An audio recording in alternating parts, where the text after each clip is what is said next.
श्री शिवाय नमस्तुभ्यं भक्तों। सोमवार व्रत कथा। एक नगर में एक धनी व्यापारी रहता था। दूर दूर तक उसका व्यापार फैला हुआ था।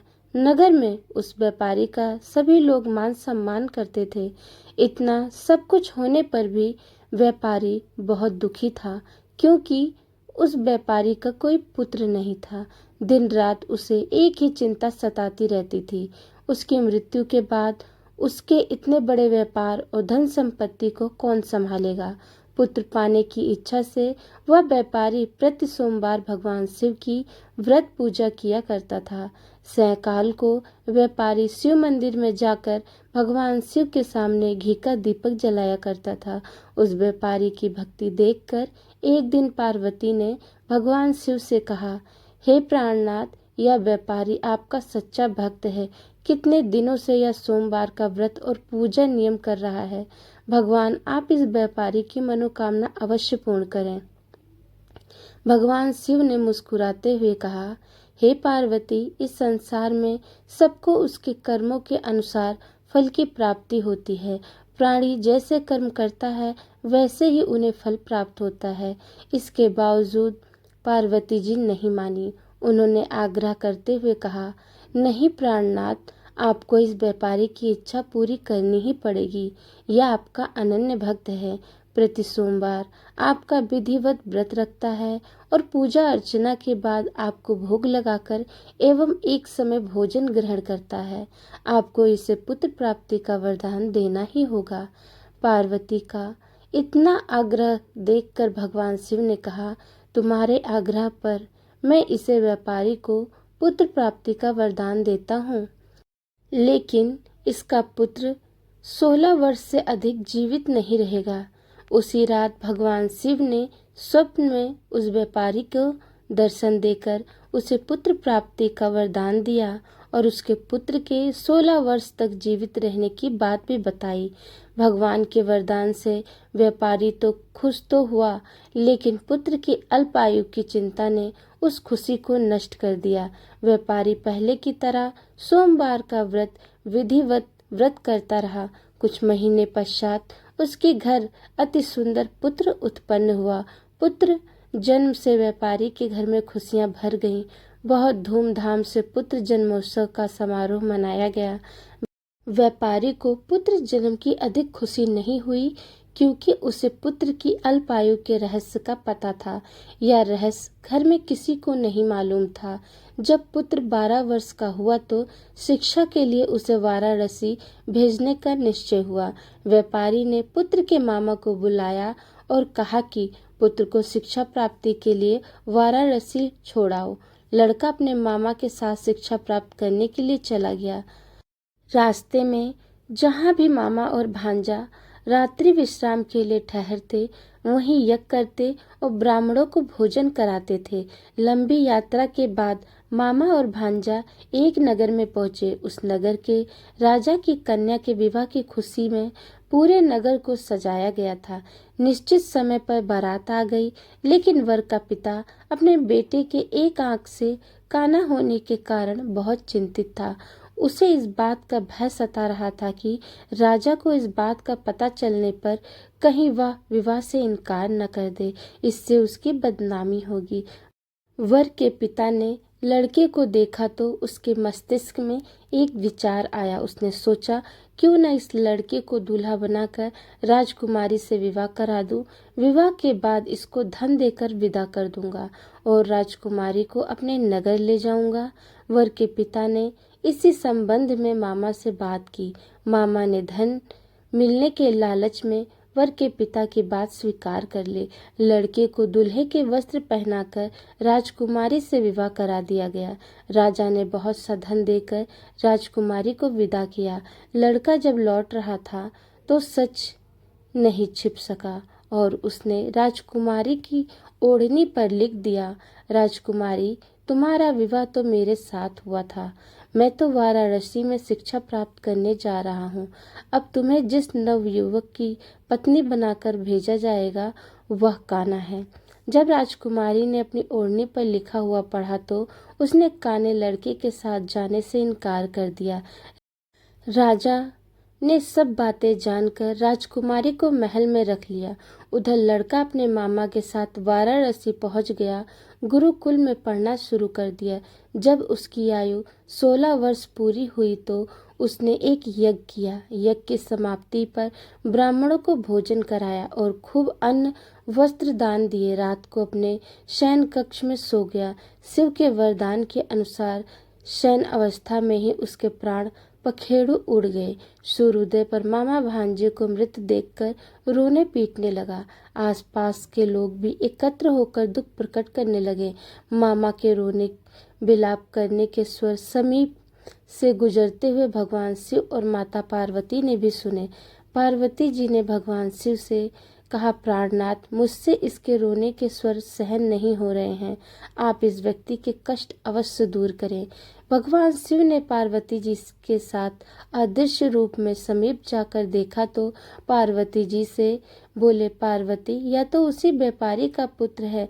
मैंने इसे 16 वर्ष की आयु का वरदान दिया था। इसकी आयु तो पूरी हो गई है। पार्वती जी ने फिर भगवान शिव से निवेदन किया, हे प्राणनाथ, आप इस लड़के को जीवित करें, नहीं तो इसके माता पिता पुत्र की मृत्यु के कारण रो रोकर अपने प्राण को त्याग देंगे। इस लड़के का पिता तो आपका परम भक्त है। वर्षों से सोमवार का व्रत करते हुए आपको भोग लगा रहा है। पार्वती के आग्रह करने पर भगवान शिव ने उस लड़के को जीवित होने का वरदान दिया और वह कुछ ही पल में जीवित हो उठा। शिक्षा प्राप्त करके लड़का मामा के साथ अपने नगर की ओर चल दिया। दोनों चलते हुए उसी नगर में पहुंचे जहां उसका विवाह हुआ था। उस नगर में भी यज्ञ का आयोजन किया। समीप से गुजरते हुए नगर के राजा ने यज्ञ का आयोजन देखा। राजा ने उसको तुरंत पहचान लिया। यज्ञ समाप्त होने पर राजा मामा भांजे को महल में लेकर गए और कुछ दिन उन्हें महल में रखकर बहुत सा धन वस्त्र देकर राजकुमारी के साथ विदा किया। रास्ते में सुरक्षा के लिए राजा ने बहुत से सैनिकों को भी साथ भेजा। नगर में पहुंचते ही एक दूत को घर भेजकर अपने आगमन की सूचना भेजी। अपने बेटे के जीवित वापस लौटने की सूचना से व्यापारी बहुत प्रसन्न हुआ। भूखे प्यासे रहकर व्यापारी और उसकी पत्नी बेटी की प्रतीक्षा कर रहे थे। उन्होंने प्रतिज्ञा कर रखी थी कि यदि उन्हें अपने बेटे की मृत्यु का समाचार मिला तो दोनों अपने प्राण त्याग देंगे। व्यापारी अपनी पत्नी और मित्रों के साथ नगर के द्वार पर पहुंचा। अपने बेटे के विवाह का समाचार सुनकर पुत्र वधू राजकुमारी को देखकर उसकी खुशी का ठिकाना न रहा। उसी रात भगवान शिव ने व्यापारी के सपने में आकर कहा, हे श्रेष्ठी, मैंने तेरे सोमवार के व्रत करने और कथा सुनने से प्रसन्न होकर तेरे पुत्र को लंबी आयु प्रदान की है। व्यापारी बहुत प्रसन्न हुआ। सोमवार का व्रत करने से व्यापारी के घर में खुशियां लौट आई। शास्त्रों में लिखा है कि जो स्त्री पुरुष सोमवार का विधिवत व्रत करते हैं और व्रत कथा सुनते हैं, उनकी सभी इच्छाएं पूरी होती हैं। शिव चालीसा। जय गणेश गिरिजा सुवन, मंगल मूल सुजान, कहत अयोध्या दास तुम, देव अभय वरदान। जय गिरजापति दीन दयाला, सदा करत संतन प्रतिपाला। भाल चंद्रमा सोहत नीके, कानन कुंडल नाग फनीके। अंग गौर सिर गंग बहाए, मुंड माल तन छार लगाए। वस्त्र खाल बाघंबर सोए, छवि को देख नाग मुनि मोहे। मैना मातु की हवे दुलारी, बाम अंग सोहत छवि न्यारी। करति सूल सोहत छवि भारी, करत सदा शत्रुन क्षयकारी। नंदी गणेश सोहे तहाँ कैसे, सागर मध्य कमल है जैसे। कार्तिक श्याम और गणराऊ, या छवि को कही जात न काऊ। देवन जब ही जाए पुकारा, तब ही दुख प्रभु आप निवारा। कियो उपद्रव तारक भारी, देवन सब मिल तुम्हें जुहारी। तुरत सडानन आप पठायो, लव निवेश महामारी गिरायो। आप जलंधर असुर संघारा, सुयस तुम्हार विदित संघारा। त्रिपुरासुर सन युद्ध मचाई, सब ही कृपा कर लीनी बचाई। किया तपहि भगीरथ भारी, पुरों प्रतिज्ञा तासु पुरारी। दानिन महात्म सम को नाही, सेवक स्तुति करत सदाई। वेद माहि महिमा तब गाई, अगत अनादि भेद नहीं पाई। प्रगति उदित मंथन में ज्वाला, जरत सुरासुर भय बिहाला। कीन दया तह करी सहाई, नीलकंठ तब नाम कहाई। पूजन रामचंद्र जब कीना, जीत के लंक विभीषण दीना। सहस कमल में हो रहे धारी, कीन परीक्षा तब ही पुरारी। एक कमल प्रभु राख्यों गोई, कमल नयन पूजन चह सोई। कठिन भक्ति देखी प्रभु शंकर, भय प्रसन्न दिए इच्छित वर। जय जय जय अनंत विनाशी, करत कृपा सबके घटवासी। दुष्ट सकल नित मोहि सतावे, भ्रमत रहो मोहि चैन न आवे। त्राहि त्राहि मैं नाथ पुकारू, यही अवसर मह आन उबारू। ले त्रिशूल शत्रुन को मारो, संकट ते मोहि आन उबारो। मात पिता भ्राता सब होई, संकट में पूछत नहीं कोई। स्वामी एक है आस तुम्हारी, आए हरो मम संकट बारी। धन निर्धन को देत सदा ही, जो कोई जाचे सो फल पाही। स्तुति कही विधि करो तुम्हारी, क्षमहु नाथ अब चूक हमारी। शंकर को संकट के नाशन, विघ्न विनाशन मंगल कारण। योगी यति मुनि ध्यान लगावे, नारद सारद शीस नवावे। नमो नमो जय नमः शिवाय, सुर ब्रह्मादिक पार न पाए। जो यह पाठ करे मन लाई, ता पर होते शंभु सहाई। ऋणिया जो कोई हो अधिकारी, पाठ करे सो पावन हारी। पुत्र हो निकर इच्छा कोई, निश्चय शिव प्रसाद तहि तो होई। पंडित त्रयोदशी को लावे, ध्यान पूर्वक होम करावे। त्रयोदशी व्रत करे हमेशा, तन नहीं ताके रहे कलेसा। धूप दीप निवेद चढ़ावे, शंकर सम्मुख पाठ सुनावे। जन्म जन्म के पाप नसावे, अंत धाम शिवपुर में पावे। कहत अयोध्या आस तुम्हारी, जान सकल दुख हरहु हमारी। नित्य नेम कर प्रातः ही, पाठ करो 40। तुम मेरी मनोकामना पूर्ण करो जगदीश। मगसर छठी है मंत्र तू, संवत 64 जान। स्तुति 40 से वहीं, पूर्ण की कल्याण। शिव जी की आरती। जय शिव ओमकारा, जय शिव ओमकारा। ब्रह्मा विष्णु सदा शिव, अर्धांगिनी धारा। जय शिव ओमकारा। एकानन चतुरानन पंचानन राजे। हंसानन गरुड़ासन, वृषवाहन साजे। ओम जय शिव ओमकारा। दो भुज चारु चतुर्भुज, 10 भुज ते सोहे।